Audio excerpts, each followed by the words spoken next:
देश की वो 6 महिलाएं कौन है जिनका नाम सुनते ही लोग शादी से पीछे हट जा रहे हैं। नंबर 1, यशस्विनी। 19 साल की यशस्विनी 37 साल के लोकनाथ सिंह नाम के व्यक्ति से घर वालों की मर्जी के खिलाफ जाकर शादी करती है। शादी के कुछ महीने बाद ही लड़ाई झगड़े शुरू हो जाते हैं। बात इतनी आगे बढ़ जाती है कि वो यशस्विनी को ये तक कहता है कि अगर तुम मेरे साथ नहीं चली तो तुम्हारी माँ को ले जाऊंगा। जिसके बाद माँ बेटी मिलकर लोकनाथ के खिलाफ प्लान बनाते हैं और उसे रास्ते से हटा देते हैं। बाद में पता चलता है मामला अवैध संबंध से भी जुड़ा था।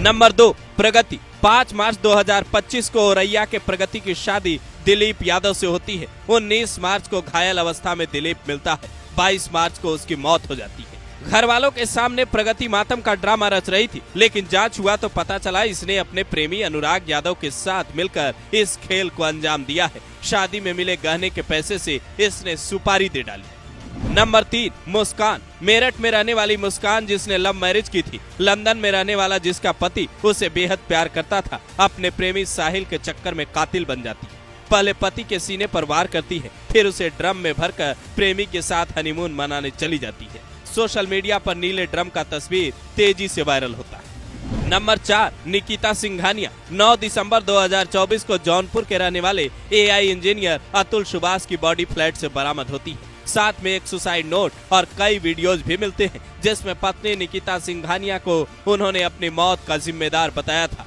पुलिस निकिता को पकड़ पाती उससे पहले ही वो लोकेशन बदलने लगी। किसी तरह पुलिस के हाथ उस तक पहुंचते हैं और परिवार वाले भी उसके पकड़े जाते हैं, पर बाद में मामला अदालत पहुंचता है और कुछ दिन बाद ही निकिता सिंघानिया और उसके परिवार वालों को जमानत मिल जाती है। बच्चे की देखभाल का हवाला देकर निकिता जमानत की अर्जी लगाती है, जिसका अतुल सुभाष के परिवार वाले विरोध करते हैं, लेकिन जमानत आखिरकार मिल जाती है तो कई लोग सवाल भी उठाते हैं। नंबर 5, प्रतिमा सिंह। जनवरी 2025 में अम्बेडकर नगर से एक व्यक्ति की बॉडी मिलती है। जांच में पता चलता है मृतक का नाम अजय सिंह है और पोस्टमार्टम रिपोर्ट में खुलासा होता है ये सामान्य मौत नहीं है। पत्नी प्रतिमा सिंह शुरुआती जांच में खुद को ही पीड़ित बता रही थी, लेकिन जैसे ही कॉल डिटेल खंगाला गया, पता चला अजय सिंह को मारने वाले आकाश यादव के साथ प्रतिमा का अवैध संबंध था। आकाश यादव ने पुलिस को बताया अजय टोका टाकी करता था, इसलिए एक दिन जब वो बाजार से लौट रहा था उस पर हमला कर उसे नहर में फेंक दिया। इस कबूलनामे ने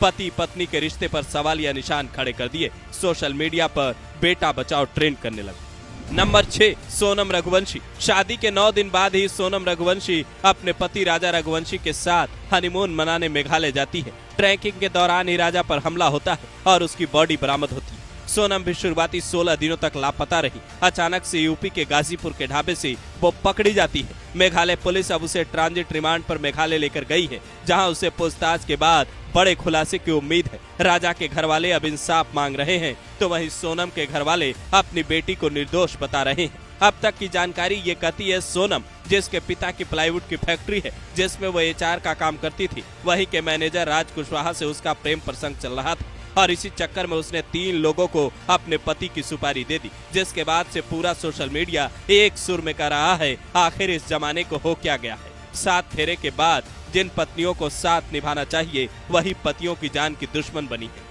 आखिर इसका जिम्मेदार कौन है? घर, समाज, परवरिश, पश्चिमी सभ्यता या फिर फिल्म, सिनेमा और ओटीटी कंटेंट पर दिखाए जा रहे गलत वीडियो?